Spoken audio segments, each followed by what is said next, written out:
हजुर। जीवन के हो भन्दा वरदान हो, एउटा ईश्वरको वरदान हो, ईश्वरको उपहार हो। कसैले के भन्नुहुन्छ, यो चाहिँ एउटा पजल हो, पहेली हो, यसमा चाहिँ जहिले पनि यहाँ कन्फ्युजन छन्, पहेली छ। कसैले भन्छ सङ्घर्ष हो भन्नुहुन्छ जीवन, कसैले के भन्नुहुन्छ एउटा चाहिँ दुःखको संसार हो भन्नुहुन्छ, कसैले के भन्छ मिराकल भन्नुहुन्छ, अब कसैले के भन्नुहुन्छ यो अनसर्टन अनिश्चित जीवन के हुन्छ थाहा छैन। भोलि सबैजनाको यो आफ्नो व्याख्या हुन्छ। कस्तो भने आफूले आफ्नो जीवन निर्वाह गर्दाखेरि जुन अनुभव उहाँहरूले हासिल गर्नुभयो त्यही अनुभवलाई उहाँहरूले व्याख्या गर्नुहुन्छ जीवन यो हो भनेर। तर त्यो भनेको के हुन्छ, उहाँहरूको अनुभव हो। तर वास्तविक के हुन्छ, पहिला सुरु हामीले बुझ्नुपर्छ शाब्दिक ज्ञान, शब्द ज्ञान। जस्तो हो, हजुरलाई म सजिलोसँग बुझाउन प्रयास गर्छु। राम भनेको के हो भन्दाखेरि साथीभाइ भनेर हजुरले बुझ्नुभयो। तर अभिधा भन्दाखेरि शाब्दिक अर्थमा राम भनेको भन्दाखेरि भगवान श्री राम, कृष्ण भन्नाको भगवान कृष्ण। अरू त्यसमा किन भन्छ अर्थ धेरै लाउन सकिन्छ। राम भने के हो, जसले रमाइलो गरिदिन्छ त्यो राम। कृष्ण भने जो कालो छ ऊ कृष्ण। अथवा सूर्य भने के भन्दाखेरि त्यो जुन आकाशमा सूर्य छ त्यही हो सूर्य भनेको। हाम्रो साथी सूर्य त भन्न पाइँदैन। त्यही भएर शब्दको पहिलो अर्थ के हो, त्यो शब्दले के डिनोट गर्छ त्यो कुरा बुझ्नुपर्छ। अब जीवन भनेको के हो भन्दाखेरि यो शरीरै हो जीवन भनेको, अरू के पनि होइन। जीवन के शरीरमा जीवनम प्राणधारणम, गीतामा भन्नुहुन्छ कृष्णले पर्फेक्टसँग सजिलोसँग, जीवनम प्राणधारणम, जसले चाहिँ यो प्राणलाई, हाम्रो प्राण छ नि जुन प्राण छ त्यसलाई धारण गरेको छ। किनभने प्राण निक्लेपछि त सिद्धियो, अन्त मुर्दा भयो, जीवन भएन। जसले प्राणलाई धारण गरेको छ त्यही हो जीवन। अरू विशेषणहरू भए तर शाब्दिक अर्थ यही हो। अब यसमा चाहिँ के बुझ्नुपर्छ भने धेरै मान्छेको आफ्नो उद्देश्य हुन्छ, उद्देश्य रूपमा काम गरेर हुन्छन् सबैजनाले। अब त्यो जुन तपस्या पनि हो जिन्दगी, कसरी तपस्या हो, उसले त्यो व्यक्तिले आफ्नो लक्ष्य पूरा गर्नको लागि गरेको तपस्या साधना, जसले एउटा साधना गरेर आफ्नो लक्ष्य हासिल गर्यो उसको लागि के भयो, तपस्या भयो। जसले आफ्नो जिन्दगी बलिदान दियो, ठुल्ठुलो बलिदान दियो, किनभने के हुन्छ कुनै पनि कुराको उद्देश्य प्राप्ति गर्दा या त उद्देश्य पूरा हुन्छ या त उद्देश्य पूरा हुँदैन, दुईटै त कुरा हो नि। या हामी सक्सेस हुन्छौँ या सक्सेस हुँदैनौँ। अब जो चाहिँ सक्सेस हुँदैन उसले के भन्छ, जीवन बलिदान पनि हो भनिदिन्छ उसले। अब त्यसपछि अब यस्तै यस्तो अब कसैको के हुन्छ, जिन्दगीभर के हुन्छ, जति प्रयत्न गर्छ तापनि उसले त्यो सक्सेस हुनै सक्दैन। उसले के भन्छ, जिन्दगी एउटा खेल हो भन्छ। अहिले त जिन्दगी बिमा हो पनि भन्ने मान्छे छन् होइन। अब भनेपछि आफ्नो उद्देश्य अनुसार, मान्छेको आफ्नो उद्देश्य अनुसार जुन लक्ष्यमा उसले प्राप्ति गरेको छ, जुन उद्देश्यमा ऊ हिँडेको छ, त्यो उद्देश्य प्राप्ति गर्दाखेरि उसले भोगेका अनुभवलाई उसले त्यो तपस्या भन्यो, कसैले वरदान भने, कसैले पहेली भने, कसैले उपहार भने। तर वास्तवमा जीवन भने के हो, प्राणलाई धारण गर्ने एउटा तत्त्व हो। जीवनको उद्देश्य भनेको अब यो फेरि अब हुन त यो सबैको उद्देश्यमै भर पर्ने कुरा हो, आफू कतातिर जाने। किनभने आफूले निर्धारण गर्ने यात्रालाई त डिटरमाइन अथवा त्यसको निर्धारण आफै गर्ने हो। त्यसैले मान्छे व्यक्ति विशेषमा, व्यक्तिमा उद्देश्य फरक हुन्छ। म कहाँ जान्छु, मेरो उद्देश्य के हो त्यो मलाई मात्र थाहा हुन्छ, हजुरको उद्देश्य हजुरलाई नै थाहा हुन्छ। तर संसार के छ, संसार सबै के को लागि भन्दाखेरि एउटै कामको लागि गरेका छन्। के हो त्यो भन्दा खुसी। कसैलाई पनि खुसी हुनको लागि। हामी भन्नुस् न, नेपालबाट दुबई आयौं, हामी यत्रो अब परिवारसँग टाढा छौँ, आफन्त, किनभने यहाँ भनेको कुनै पनि अब सुख भनेर त पाइएन, परिवारसँग टाढा छौँ। अब जति मान्छेहरू देश नेपाल छोडेर विदेश जानुभएको छ उहाँहरू पनि खुसी खोज्न त जानुभयो भने त्यहाँ खुसी पाइन्छ कि? अरू त कुनै रिजनै छैन। नभए कसैलाई पनि देश छोडेर परदेश जाने भन्ने त हुँदैन। त्यही भएर जीवनको उद्देश्य दुईटा हुन्छ। पहिला के हो भन्दाखेरि खुसी। अब यो खुसी मात्रै हो भनेर हुँदैन, खुसी कसरी प्राप्त गर्ने त्यो कुरो बुझ्नुपर्छ। त्यो के हो त, सुख, शान्ति, समृद्धि। जीवनको उद्देश्य के हो, सुख हुनु, शान्ति हुनु र समृद्ध। सुख भनेको आफू खुसी हुनु, शान्ति भनेको आफ्नो जताततै जति छन् आफ्नो परिवार, देश, इष्टमित्र जतैतिर पनि शान्ति हुनु, समृद्ध हुनु भनेको हामी सबै पैसाले होस्, स्वास्थ्यले होस्, सबै कुरामा त्यसमा परिपूर्ण हुनु, त्यसलाई समृद्ध भनिन्छ। अब यो कुरो बुझ्नको लागि तीनटा तत्त्व बुझ्नुपर्छ। तीनटा जबसम्म तीनटा तत्त्व ठीक हुँदैन तबसम्म जीवन को उद्देश्य पूरा हुँदैन। त्यो के हो तीनटा तत्त्व भन्दाखेरि पहिला सुरु हो स्वास्थ्य, हेल्थ। जबसम्म आफ्नो स्वास्थ्य ठीक छैन नि तबसम्म हाम्रो जुन उद्देश्य छ त्यो कुरा कहिले पनि पूरा हुँदैन। हामी उद्देश्य लिएर एउटा हिँडिरहेका छौं तर स्वास्थ्यले जहिले पनि गडबड गरिरह्यो भने के हुन्छ, त्यो उद्देश्यमा हामी कहिले पनि पुग्न सक्दैनौं। त्यही भएर फर्स्ट ड्युटी इज हेल्थ। हेल्थलाई कसरी, आफ्नो स्वास्थ्यलाई कसरी राम्रो बनाउने। हामीले खाएको अन्नले मात्र के हाम्रो हेल्थ स्वास्थ्य राम्रो भएको छ कि हामीले यतिले अहिले त हेर्नुस् कोरोनाको पनि बेला छ, मान्छे काठमाडौँमा कति डराई बाँचिरहनु भएको छ। हामी के गर्यौं, दुबईमा भर्खरै कोरोनाले त जितिसक्यौं। हामी अब विचार गरौँ, स्वास्थ्य भन्दा ठूलो कुरो केही रहन्छ। आफ्नो स्वास्थ्यलाई आफ्नो इम्युनिटी बढाउनको लागि के काम गरेका छौं, के चाहिँ गरेका छौं, त्यही खानी र गर्दा बस्ने हो भने त हुनेवाला केही छैन।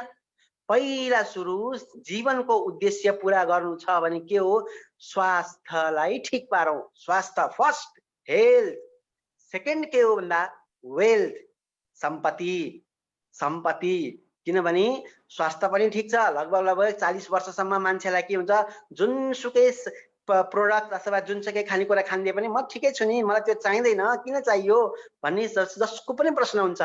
तर जब आफ्नो उमेर कर्दै जान्छ त्यो देखिँदै जान्छ, समस्या देखिँदै जान्छ। अनि त्यसपछि सेकेन्ड कुरा के भन्दा वेल्थ हो, सम्पत्ति। अहिले म प्राय मेरो सबै क्लासमा भनिरहन्छु के भन्दाखेरि एउटा इन्कमले मात्र जिन्दगी अब निर्वाह हुन गाह्रो छ। पहिले हेर्नुहोस्, पहिला कति सस्तो थियो, अहिले कति महँगो। जुन पनि सामग्री अहिले महँगो हुँदैछ। जीवनको उद्देश्य अर्को के हो भन्दाखेरि धन कमाउनु पनि उद्देश्य नै हो।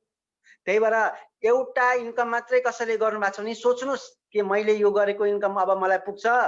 आजकै दिन त यति महँगो भइसक्यो भनेपछि अब भोलि के हुँदैछ, बढ्दो छ, इन्कम घट्दो छ, एक्सपेन्डिचर बढ्दो छ। त्यही भएर अल्टरनेटिभ दुईटा इन्कम गर्छु, यो हो सोच भनेको, यो हो उद्देश्य भनेको। जीवनको उद्देश्य के हो, अबका उद्देश्य पहिलाका उद्देश्य होइन, हाम्रो जीवनको उद्देश्य अब के हो भन्दा स्वास्थ्य हुनु, अर्को के हो भन्दाखेरि इन्कम बढाउनु। इन्कम त जागिर खाइया छु त पुग्दैन यतिले। दुईटा इन्कम प्लस इन्भेस्टमेन्ट जबसम्म हुँदैन तबसम्म के हुन्छ, जनस्तर आफ्नो स्तर बढ्दैन। त्यही भएर दोस्रो के हो, सम्पत्ति। तेस्रो अनि के हो, सम्बन्ध। हामी जहाँसँग जतिजनासँग भेट्छौँ, आफ्नो development, personality development, speech development, अरू डेभलपमेन्ट, सम्बन्ध, रिलेसन जसरी चाहिँ हामीले अरूसँग सबैजनासँग आफ्नो संगठन राम्रो बनायौं तब बल्ल हाम्रो जिन्दगी राम्रो हुन्छ, खुसी हुन्छ। त्यही भएर यो तीनटा जिन्दगीको लक्ष्य के हो, खुसी हुनु हो। खुसी कसरी प्राप्त हुन्छ त भन्दाखेरि स्वास्थ्यबाट हुन्छ, स्वास्थ्य बनाएर हुन्छ, सम्पत्ति आर्जन गरेर हुन्छ र राम्रो सम्बन्ध बनाएर हुन्छ। त्यसैले त्यस्तो काम गरौँ जसले चाहिँ यो सबै तिनटै हामीलाई एकमुष्ट रूपमा हामी बढ्न सक्छौं। यो भयो खुसी प्राप्ति। अब खुसी भन्दा पनि अर्को कुरा हुन्छ आनन्द। यो आनन्द भन्ने कुरा बुझ्नको लागि यो गीता अलि अध्ययन गर्नुपर्छ। यसको अर्कै टपिक हुन्छ। यसको लागि कुनै समय भने आनन्द भनेको के हो, आनन्द कसरी प्राप्ति हुन्छ, जीवनको उद्देश्य खुसी मात्र होइन। किनभने जिन्दगीमा जति खुसी छु भने पनि खुसी हुन सकिँदैन। आनन्द कसरी हुने यो कुरा ध्यान दिनुपर्छ। त्यही भएर जीवनको उद्देश्य भनेको खुसी र आनन्द हो। यो जीवन किन दुखी छ भन्दाखेरि अहिलेको एउटै गीत छ, त्यो गीत मात्रै बुझे पनि जिन्दगी बुझिन्छ। सोचे झै जिन्दगी रहेनछ। किन भन्दाखेरि मान्छेहरू काम गरेर भन्दा बढी सोचेर मात्रै के भएको छ यहाँ दुखी छन्। इच्छा बढी भएर सोचेरै दुखी छन्। काम गरेर कोही दुखी भएको छैनन्। हेर्नुहोस्, दिनभरि हामी काम गरेर आउँछौँ, थकाइ लाग्छ, राति मसक्क निदाउँछौँ, आनन्दसँग सुत्छौँ, त्यसपछि भोलि बिहान फेरि फ्रेस हुन्छौँ, काम गर्न जान्छौँ। कसैले पनि के हुन्छ भने काम गरेर म दुखी भएको छु चाहिँ कसैको उत्तर हुँदैन। जस्तो हामी देख्छौँ विदेशमा, अब यहाँ पनि देख्छौँ 18 घण्टा 20 घण्टा काम गर्ने पनि काम गरेको त्यो शारीरिक कष्ट एकछिन भोगे पनि ऊ दुखी छु भन्दैन, तर सोचेर चाहिँ मान्छे दुखी भएको छन्। अब दुःख के हो भन्ने कुरा तीनटा कुरा छन्। दुःख के हो भनेपछि पहिलो सुरु दुःख के हो यो बुझ्नुपर्छ। त्यो के हुन्छ तीनटा हो। एउटा के हो भन्दाखेरि एउटा हुन्छ कष्ट। कष्ट भनेको के हो भने भन्नुस् दुःख भनेको के हो भने एउटा कष्ट हो। जस्तो हामी काम गर्छौँ, काम गर्दाखेरि दिनभरि अब भन्नुस् न घाममा काम गर्दाखेरि त्यो एउटा कष्ट हो। अथवा तपाईको के हुन्छ अब हामीलाई हिँड्दा एक्सिडेन्ट पर्छ, त्यो शारीरिक कष्ट हो। अब भन्नुस् न कहिलेकाहीँ अपरेसन गर्नुपर्छ, चोटपटक लाग्छ, त्यो पनि दुःख हो, कष्ट हो। त्यसलाई के भन्नुपर्छ भने भन्दाखेरि दुःखलाई वर्गीकरण गर्दैछु, डिभाइड गर्दैछु। एकदम बुझ्नु होला। दुःखको पहिलो कारण के हो? कष्ट। त्यो भनेको वर्तमानमा हुन्छ। जुन हामीलाई कसैले पिड्दाखेरि, कसैले मलाई पटङ्ग पिट्यो भने यहाँ दुख्छ नि, त्यो के हो? कष्ट हो। भनेपछि शरीर किन? त्यो एउटा कष्ट पनि हो शरीर। अर्को के हो भन्दाखेरि शोक हो। शोक भनेको चाहिँ कस्तो भने जुन कुरा हामीलाई प्रारब्धमा अथवा पहिले जति कुरा के हुन्छ हामी सोचेकै हुँदैनौँ। जस्तो हेर्नुस् हिजो मात्रै के भयो, केरलामा प्लेन एक्सिडेन्ट भयो। कति खुसी मानेर यहाँका मान्छेहरू देश परदेशबाट देश गयौँ भने, तर त्यो प्लेनमा एक्सिडेन्ट भयो, साना साना बच्चाहरू मरे।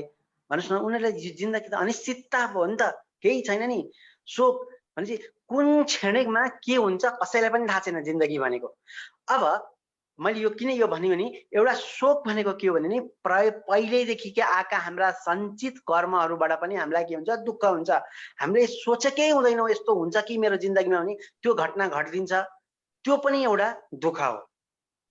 अनि अर्को के हुन्छ भन्दाखेरि सुर्ता भन्छ, जुन चाहिँ भविष्यमा अहिले हामी आफ्नो कर्म गर्न छोडेर भविष्यको बारेमा मात्रै सोच, वर्तमानलाई छोडेर भविष्यलाई ध्यान दिएर भविष्यको बारेमा प्राय मान्छेको त के हुन्छ नि वर्तमानमा बरु मतलब छैन, भविष्यको बारेमा आफ्नो जिन्दगीको बारेमा त्यो सोचेर दुखी भइरहेछन्। त्यसलाई के भन्छ? सुर्ता भनिन्छ।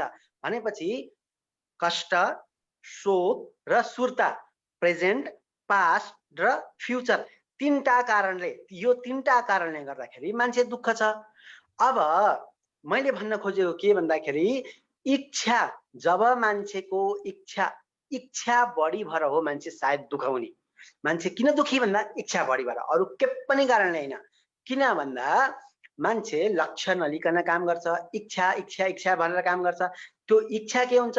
एउटा इच्छा पुरा, किनभने इच्छा भनेको कुरा के हुन्छ? राजाको पनि पुरा भएको थिएन, माग्नेको पनि पुरा हुँदैन। अनि इच्छा के हुन्छ? इच्छा एउटा पुरा भयो भने अरू इच्छा बढ्छन्। अनि इच्छा अनि त्यो पुरा नहुन साथ के हुन्छ?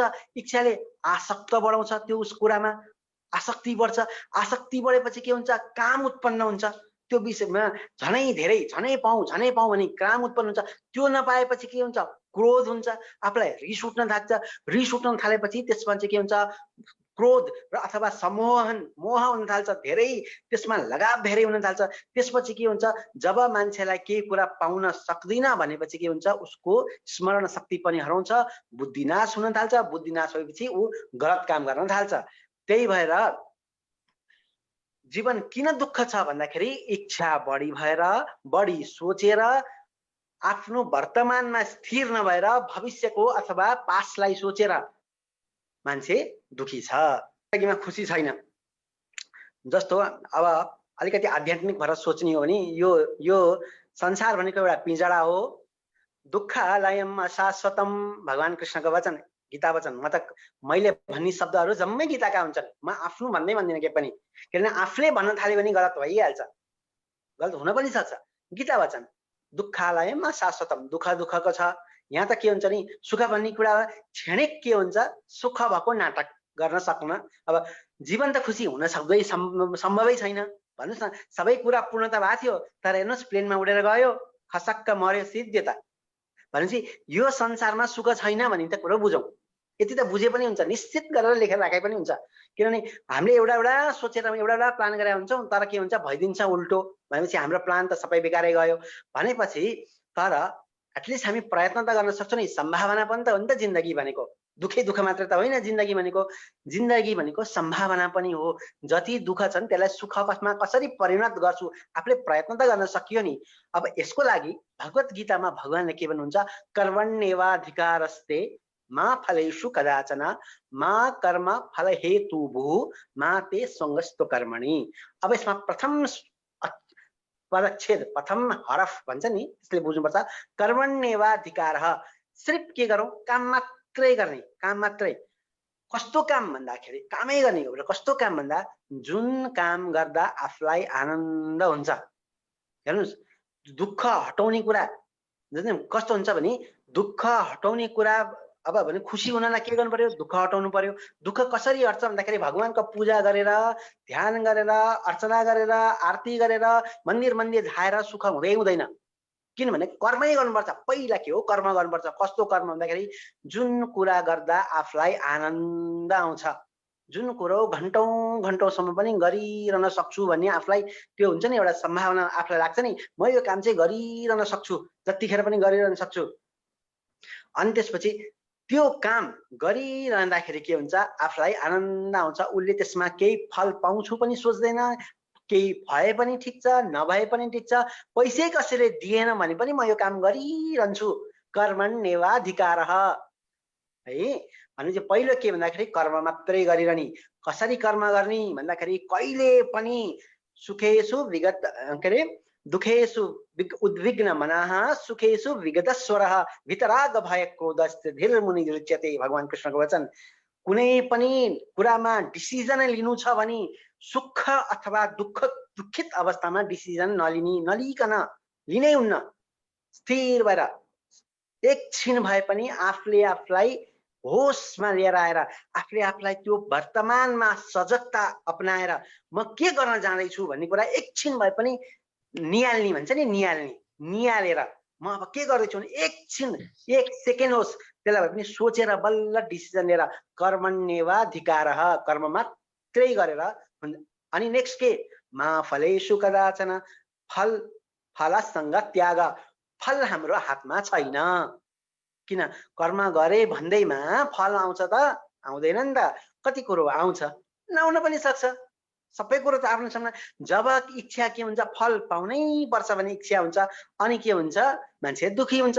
जब के हुन्छ, म सिर्फ कर्म गर्छु, म आनन्दसँग कर्म गरिरहन्छु, म के हुन्छ, मेरो यो लक्ष्य हो, म यो लक्ष्य हासिल गर्नको लागि कर्म गर्छु भन्दै कर्म गरिरह्यो भने के हुन्छ भने त्यसमा के हुन्छ, जब फलको इच्छा हुन छोड्छ, फलको इच्छा नभएपछि उसले के गर्छ भन्दाखेरि उसलाई फल भन्ने मतलब हुँदैन। ऊ आने कर्म झनै स्मुथली गरिरहन्छ।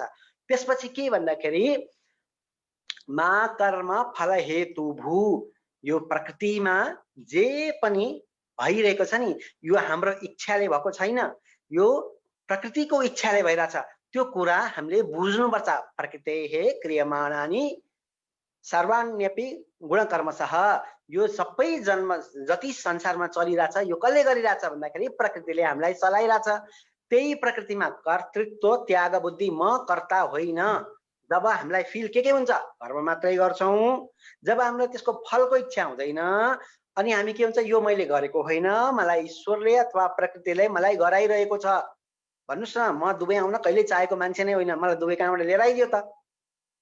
हामीले अरू जिन्दगीमा यो गर्नै चाहेको हुँदैन, यो प्रकृतिले हामीलाई गराइरहन्छ भनेपछि प्रकृतिमै अधीन भएर समर्पण गरेर जब काम गरिन्छ अनि त्यसपछि माते संगस्तो कर्मणि, अकर्मणि भनेको गर्न नहुने काम। जब गर्न नहुने काम, अब यो गर्न नहुने काम के त भन्दाखेरि उसको मान्छेहरुको आफ्नो डेफिनेसन हुन्छ। त्यो भने के हो भने अरूको अहित गर्ने काम कहिले नगर्ने हैन, अहित गर्ने काम, आफ्नो कर्म जे हो त्यही कर्म गर्ने, अर्काको नेगेटिभ काम अर्काको नराम्रो नसोचिकन काम गर्यो भने के हुन्छ, यति चारवटा मात्रै कुरालाई ध्यान दियो, एउटै श्लोकलाई, भगवत गीताको एउटै श्लोकलाई फलो गर्यो भने जिन्दगी खुसी हुन्छ। धेरै धेरै राम्रो, फेरि एकदम राम्रो प्रश्न गर्नुभयो राम सर। कसरी बुझ्नुपर्छ यो कुरालाई भने हामीले कुनै पनि कुरामा इच्छा भन्दा पनि संकल्प लिएर काम गर्नुपर्छ। जस्तो म हजुरलाई एउटा सजिलोसँग उदाहरण भन्छु। जस्तो हजुरले अब आफ्नो बाँकी रहेको उपरान्तका जीवनमा अब भन्ठान्नु भयो अब म नेपाल जान्छु, नेपाल गएर एउटा अब यहाँ यति पैसा कमाइयो, अब भन्नुस् न, ल मैले यो 10 लाख रुपैयाँ कमाएँ, अब यो 10 लाख गएर पसल एउटा खोल्छु, पसल इस्टाब्लिस गर्छु भनेर सोच्नु भयो।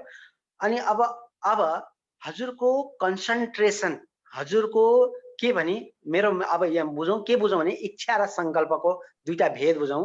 अब हजुरको संकल्प भने कस्तो हुनुपर्छ भने म नेपाल जान्छु, यहाँबाट 10 लाख रुपैयाँ 20 लाख रुपैयाँ जति छ त्यति लिएर जान्छु, त्यहाँ गएर आफ्नै एउटा व्यापार सुरु गर्छु, यो हजुरको संकल्प भयो। अनि के हुन्छ त्यो संकल्प, अब म यो पसल गर्छु, पसललाई कसरी बढाउँदै जान्छु, यो पसलमा के हुन्छ, यसलाई कसरी अझ विस्तृत गर्ने, यसलाई कसरी अब होलसेलमा चेन्ज गर्ने कि यसलाई अनि बिस्तारै बिस्तारै इम्पोर्टमा चेन्ज गर्ने, इम्पोर्टर बन्ने कि अथवा यो पसलहरूको बढी ब्रान्च खोल्ने कि, त्यो सबै हजुरको संकल्पमा पर्छ। तर यो के भयो, संकल्प भयो।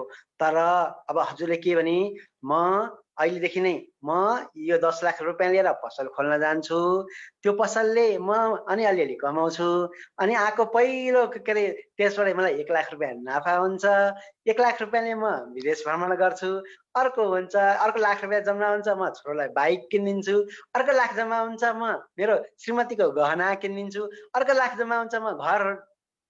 तिनीहरू भने के हो, इच्छाहरू भए। तिनीहरू के हुन्छ, इच्छा भए। तिनीहरू जुन साइडमा भने नि सगरमाथा चढ्नेको ध्यान भनेको सगरमाथाको टुप्पो नै हुनुपर्छ, त्यहाँ गएर चाहिँ बिचमा गएर सेल्फी खिच्छु भन्ने ध्यान हुनुहुन्न। त्यो किनभने त कहाँ पुग्नु, सगरमाथा पुग्नु सकिन्छ, त्यही कुरामा चाहिँ घुमिरहन्छ। त्यही भएर आफ्नो संकल्प, त्यही भएर व्यवसायत्मिका बुद्धि एकेह कुरु नन्दन, एउटा लक्ष्य बनाऊ, के भन्दाखेरि जीवनमा कसरी सफल हुन्छु भन्ने एउटै लक्ष्य बनाऊ। अनि जब तपाईको पसलले राम्रो काम गर्दै गयो, सपोज हजुरको जुन प्लान छ, कमिटमेन्ट छ, संकल्प छ, त्यो के जब त्यसले के गर्यो, त्यसले काम गर्दै गयो, आफूले सोचे जस्तो हुँदै गयो, किनभने कर्म गरेपछि त फल भगवानले पनि त के हुन्छ, दुईटा साँचो हो, एउटा आफ्नो साँचो, एउटा ईश्वरको साँचो। आफ्नो साँचो लगाइयो भने चाहिँ भगवानले पनि लगाइदिनुहुन्छ।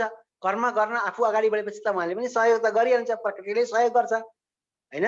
जब कुनै पनि कुरा दिल से चाहन्छ तब के शाहरुख खानले पनि भन्छन् नि, पुरा कायनात तेरो यो पुर्याउनका लागि कायनात जुट्छ भन्छन् नि हैन। त्यस्तै के हुन्छ, जब हजुरले अब म यो पसल गर्छु, म यो पसललाई यसरी अगाडि बढाउँछु भने त्यो मात्रै प्लान गर्दै जानुहुन्छ, तब तपाईको कमाइ नै यति हुन्छ। त्यो सानसाना जुन 1-1 लाखका त ल 1 लाख र 2 लाख लिएर जान छोरा, तँलाई किन 1 लाख मात्र चाहिन्छ? विदेश जाने, ल गहना किन्ने, रानीहार किन न, किन एउटा सानो एउटा नेक्लेस किन्छौ, त्यो इच्छा आफै पुरा हुन्छ। कस्तो भने संकल्प नलिकन हिँड्ने मान्छेको लागि इच्छा गर्नु ठिक हो, इच्छा गर्नुहोस्, तर जसले एउटा संकल्प लिएर हिँडेको छ, लक्ष्य लिएर हिँडेको छ, यो हो मेरो लक्ष्य भनेर त्यो लक्ष्य लिएर हिँड्ने मान्छेले बेकारका इच्छा, तुच्छ इच्छा, यो भनेको त म त तुच्छ भन्छु, तुच्छ, यो बेकारका इच्छा नगरौँ। जस्तो अझ म हजुरलाई अझ सजिलो पारेको कस्तो नि, हाम्रो जीवन भनेको कस्तो नि, ब्याङ्कका स्टाफहरू छन् नि, ब्याङ्कका स्टाफहरू छन् नि, नेपालमा ब्याङ्कका स्टाफहरू छन्, उनीहरूलाई के हुन्छ, ब्याङ्कमा कति धेरै पैसा आउँछ भन्नुस् न, दिनका दिन करोडौं रुपैयाँ आउँछ, तर त्यो पैसामा उनीहरूले रियाल काट्न चुहाउन पाइए त? पाइएन नि त, त्यो गर्न केही पनि पाइएन, किनभने त्यो पैसा आफ्नो हुँदै होइन हैन। त्यही भएर जिन्दगी के हुन्छ, संकल्प बोक। अब हेर्नुहोस्, झनै उतापट्टि ब्याङ्कको स्टाफकै कुरा गरौँ न, त्यहाँ के हुन्छ, त्यहाँ सपोज केही गरे बरु हाम्रो गोजीबाट 100 दिराम अब 100 रुपैयाँ हरायो भने बरु हामीलाई मतलब हुँदैन, त्यो ब्याङ्कको स्टाफको 100 रुपैयाँ हरायो भने उनीहरूको सातो पुत्लो जान्छ, खोज्दा खोज्दा खोज्दा उनीहरूको दिन बित्छ, कहिलेकाहीँ कहाँ चाहिँ गयो यो पैसा भनेपछि के हुन्छ, मैले भन्न खोजेको के भने कर्म कस्तो निष्काम कर्म भन्छ त्यसलाई। ब्याङ्कको स्टाफले के गर्छन्, निष्काम कर्म, त्यो जति अरबौं पैसा भए पनि आफ्नो होइन। के हो त भन्दाखेरि हाम्रो पनि के भन्दा जिन्दगी सिर्फ मेरो संकल्प छ, यो संकल्प अनुसार म काम गर्दै जान्छु, बाँकी बाँका इच्छाहरू पुरा भए पनि हुन् नभए पनि हुन् मतलब छैन, त्यही हो। संकल्प लिएर बढौँ, इच्छा छोड्दिउँ, फर्केर हेरौँ न। यो कुरा कस्तो हुन्छ नि, अरूले भन्ने कुरा होइन, आफूले नै यस्ता प्रश्नहरूको के हुन्छ, हामीहरू आफ्नो अनुभवको अनुसार हाम्रो ज्ञान अनुसार भन्छौँ, तर रियालिटी हो के हुन्छ नि, आफैमा फर्केर हेर्नुपर्छ। के हुन्छ नि, जति कुरो मैले अहिले भने कि मैले भनेका कुरा के असम्भव हो त्यो नमिल्दो कुरा के होला नि त भन्नुस् त। कुनै पनि कुरा हामीले जति इच्छा मात्रै गरेर के सबै इच्छा हाम्रा पूरा भएको छ नि त? इच्छा भन्नुस् न, इच्छा पूरा भएको छ नि त भन्नुस् न। इच्छा के हुन्छ? इच्छा बढ्दो हुन्छ, कसै नि घट्दो हुँदैन। अहिले हामीलाई भन्नुस् न, दुबईमा आएर यहाँ बसेका छौँ, हाम्रो इच्छा के छ? परिवार ल्याउँ, परिवार लिएर आउँ, फेरि परिवार मात्र भएन, अरू पनि घरमा अरू हुनुहुन्छ, उहाँलाई चाहिँ त्यत्तिकै छोड्ने कुरा हुँदैन। त्यसपछि के हुन्छ? धन कमाउँदै जाउँ। कतिसम्म चाहिँ धन कमाउँदै जाने? कतिसम्म? त्यो इच्छा बढ्दो जान्छ, त्यो इच्छा बढ्दै बढ्दै बढ्दै बढ्दै जान्छ। बिल गेट्स अहिलेका सब ल उहाँ नै त्योभन्दा पनि अर्को हुनुहुन्छ होला, त्यो नपुगुन्जेलसम्म आफ्नो इच्छा त कहिले पुरा हुँदै हुँदैन। भने चाहिँ कतिसम्म चाहिँ हामीले अगाडि सोच्दै जाने त, कतिसम्म इच्छा पाल्दै जाने हैन? आफै विचार गरौँ न। आफ्नो जिन्दगीको विचार आफैले गर्ने, अरूले त एउटा इन्स्ट्रक्सन दिने हो, आफूले विचार गर्ने हो। मेरो जिन्दगीमा यतिसम्म ल ठिक छ, योभन्दा बढी पाऊँ पाऊँ पाऊँ पाऊँ भनेर कतिसम्म चाहिँ तपाईँ पाऊँ पाऊँ भन्नुहुन्छ? त्यो पाएपछि के हुन्छ? रावणले यस्तो म स्वर्गै जान्छु, ऊ जान्छु, अनि त्यो रावणले सक्छ नि म किन सक्दिनँ? त्यस्तो चाहिँ ध्यान दिएर जान्छ। किनभने यो इच्छा भन्ने कुरा हुन्छ नि असंशय, यो त यति धेरै आउँछ, यति हामीलाई भन्नुस् न, हामीलाई 24 आवर्समा कति विचार आउँछ भन्नुस् त? कति विचार आउँछ? त्यो सबै विचार के हाम्रो, त्यो विचार भनेकै इच्छा त हो नि। एउटा विचार, एउटा इच्छा हुन्छ, त्यो इच्छा विचार बन्दै बन्दै आउँछ। यो भइदिए हुन्थ्यो, यो भइदिए हुन्थ्यो, यो भइदिए हुन्थ्यो, यो भइदिए हुन्थ्यो। अनि के पोसिबल छ? त्यो कुरा आफैले हामीले भन्ने भन्दा पनि आफैले रियलाइज गर्ने कुरा हो कि मैले चाहेको इच्छा अहिलेसम्म सबै पुरा भएको छ। अनि जीवन अनिश्चितता, जिन्दगी हो अनिश्चितता हो। ल हेर्नुस् के छ भन्दाखेरि जसले चाहिँ त्यो हिजो प्लेनमा चढेर गयो उसको पनि त कति कति ठुलो सपना थियो होला नि। बिचरा उसको सपना के भयो त? सबै सिद्धियो त, जिन्दगी सिद्धियो। जिन्दगी अनिश्चितता, अनसर्टन, यो त अनसर्टेन छ। यहाँ त नेक्स्ट भोलि के हुन्छ केही थाहा छैन। भनेपछि जब भोलि नेक्स्ट केही थाहा नै छैन, हामीलाई के हुन्छ नै थाहा छैन भनेपछि अनावश्यक के हुन्छ नि, त्यो इच्छा पालेर के गर्नु? सिर्फ आफ्नो सङ्कल्पमा काम गरे भइहाल्यो नि। हुन्छ हुँदैन छोडिदिउँ न, भोलि ल सर्टन हुन्छ यो कन्फर्म छ भन्यो भने मुन्ना भाइ हेर्नुभयो होला नि, उहाँले पनि किनभने ल बोल अब त आधा घन्टामा त मर्छस् कि बाँच्छस् भनेर सोध्छ नि उसले। अनि त्यसपछि मुझे नै पता। ज्योतिषले जब के भन्छ भन्दाखेरि त्यो त यो केटीसँग बिहा गर्यो भने यो मान्छेको मृत्यु हुन्छ भनेर फोरकास्टिङ गर्ने गोली हालेर राख्दा के भन्छ? मुझे नै पता। भने जिन्दगीमा केही थाहा नै छैन के नेक्स्ट के हुन्छ, अब जिन्दगी के हुन्छ कसैलाई थाहा नै छैन। एक क्षणमा के हुन्छ थाहा छैन। त्यही भएर अनिश्चिततामा को खेती गरेर किन बसिरहनु? सिर्फ कर्म गरौँ न, आनन्दसँग जुन लक्ष्य लिएर हिँडेको छ कर्म गर्दै जाउँ। कर्म किन टेन्सन लिनु? त्यो इच्छा पाल्नु भनेको टेन्सन पाल्नु हो।